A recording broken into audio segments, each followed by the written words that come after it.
Salut tout le monde, bienvenue dans un nouvel épisode de mes chroniques. Désolé pour avoir mis autant de temps à le sortir, mais comme vous pouvez le constater, il y a quelques petits changements graphiques. J'ai mis un peu de temps à m'habituer au logiciel, j'espère que ça vous plaira, bien qu'il y ait encore des améliorations à faire. Nous retournons du côté des pays nordiques aux prononciations improbables de Midgard pour nous concentrer sur 3 entités du Grand Nord, j'ai nommé les enfants de Loki. Pour éviter que l'épisode soit aussi long que celui de Quetzalcoatl, je vais le séparer en 2. La première partie sera consacrée à Fenrir et Jormungand, de leur jeunesse et avant le Ragnarok. Et la seconde partie sera consacrée à Hel, le Ragnarok et ce qui leur arrive après. Ils sont au nombre de 3. Le plus vieux, Fenrir, dont le nom signifierait habitant des marais, qui est le grand méchant loup nordique au mauvais caractère. Le cadet, Jormungand, qui signifierait immense monstre en vieil islandais, un serpent géant dormant dans les eaux de Midgard. Et la Benjamine, Hel, dont le nom viendrait de Helia, qui signifierait accueillir ou cacher, déesse non géante des morts et reine du Niflheim, ayant la particularité d'avoir la moitié du corps pourri comme un cadavre. Ce trio part déjà bien dans la vie puisqu'ils sont les enfants de Loki, qu'on ne présente plus maintenant, et Angrboda, une géante de Jotunheim dont le nom signifierait celle qui apporte le malheur. Ça annonce déjà la couleur, qui a la particularité d'avoir tellement foutu la merde entre les As et les Vannes qu'elle a été brûlée vive une bonne trouzaine de fois parce que même le Niflheim n'en voulait pas. À partir du 2e barbecue party, Loki se débrouillera pour récupérer le cœur encore palpitant de sa future dulcinée pour le bouffer, ce qui, de barbecue en barbecue, permit de concevoir notre fameux trio. Alors avec des parents comme ça, qu'est-ce qui pourrait mal se passer? C'est donc après cette improbable romance qu'Angrboda mit au monde ces adorables bambins à Asgard, où les dieux finirent par apprendre leur destin grâce à la clairvoyance d'Odin, les poussant à séparer le trio sur 3 mondes différents. Ainsi, Fenrir resta à faire flipper les dieux sur Asgard, Jormungand alla se mordre la queue autour de Midgard, Hel deviendra la gardienne des morts du Niflheim, ce qui allait de pair avec son apparence. Commençons par Fenrir, le plus connu des 3, qui est réputé pour sa puissance qui fit trembler les dieux et pour son destin peu commun de futur régicide divin, ce qui, avouons-le, pète la classe sur un CV. Il est le père des Managarm, les loups de la lune, 2 autres monstrueux loups aussi appelés Worg, qui sont Skoll, la répulsion, et Hati, la haine, qu'il eut avec la géante Larnvidia, durant ses folles années de jeunesse libre et insouciante avant que ne survienne son triste destin.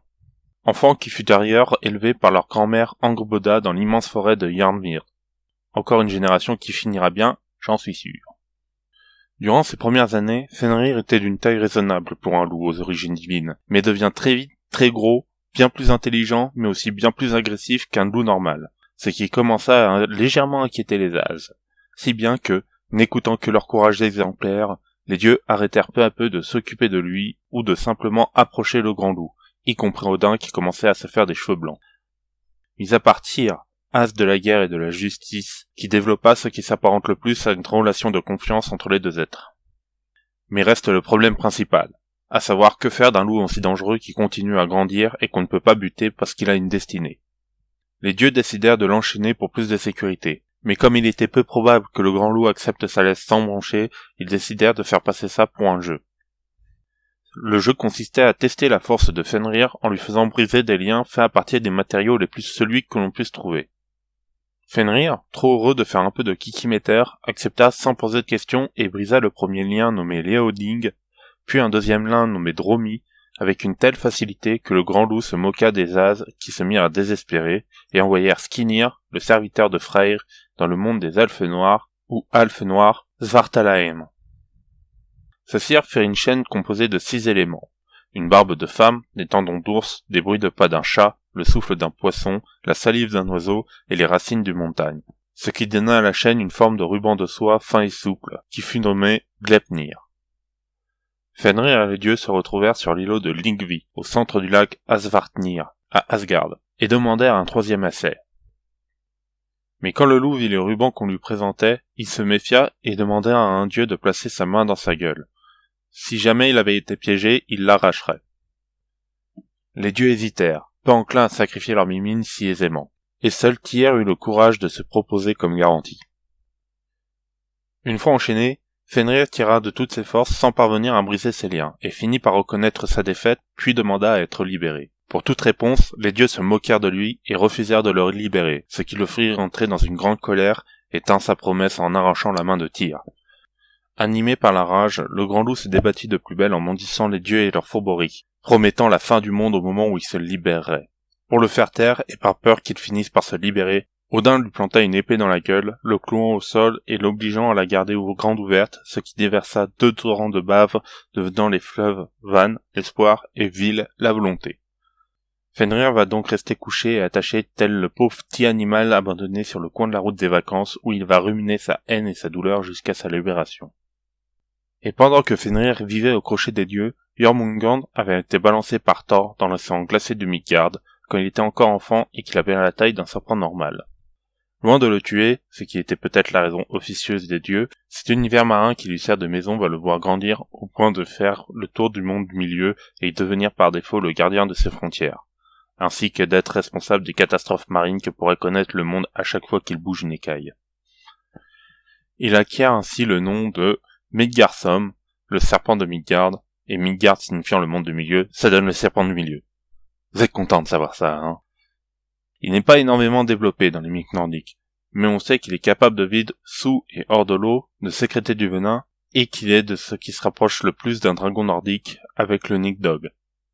Il est le grand rival de Thor, et se dispute souvent pour savoir qui est le plus fort. À noter que le simple fait d'avoir survécu à au moins une rencontre avec le dieu guerrier fait déjà du grand serpent l'une des entités les plus fortes des 9 mondes, comme peuvent le témoigner les multiples créatures mortes pour n'avoir que croisé le chemin de l'as du tonnerre. Parmi les tentatives de Kikimeter les plus connues, Thor avait sans le savoir tenté de le soulever alors qu'il était métamorphosé en petit chat lors d'un défi proposé par le roi Jotun Utgarda, qui se réjouit de voir un si puissant ennemi humilié. L'as devait le faire décoller du sol, mais à chaque fois qu'il le soulevait, les pattes du chat s'allongeaient sans quitter le plancher des vaches. Thor en fut si secoué qu'il en oublia de tuer le roi des géants de glace. Le second round fut remporté par Thor cette fois, lors d'une partie de pêche où Thor manqua de le tuer d'un coup de marteau. Le serpent ne doit sa survie qu'avec l'intervention d'Ymir, un géant emmené de force par Thor au milieu de l'océan pour diriger la barque, qui, par peur de sombrer, coupa le fil de pêche et permit au serpent de se réfugier dans les fonds marins. Bien entendu, cette action lui valut la mort par Thor. On peut également considérer que à chaque fois qu'une tempête fait rage sur les océans et mers de Midgard, c'est le signe d'un nouvel affrontement entre les deux rivaux, provoquant ainsi d'importants dégâts collatéraux sur les côtes, sans que cela ne les préoccupe ou autant. Et voilà, on arrive à la fin de cette première partie, j'espère qu'il vous aura plu et que le suspense ne sera pas trop intenable. Si vous avez des informations complémentaires ou que vous voulez améliorer mes vidéos, vous avez les commentaires juste en dessous de la vidéo, c'est très important pour le référencement. N'hésitez pas à pousser la vidéo si vous n'avez pas aimé ou si vous l'avez aimé, à la partager pour que vos amis la connaissent aussi. Sur ce, moi, je m'en vais aller agrandir ma grotte pour accueillir les 3 autres pour le confinement. Salut!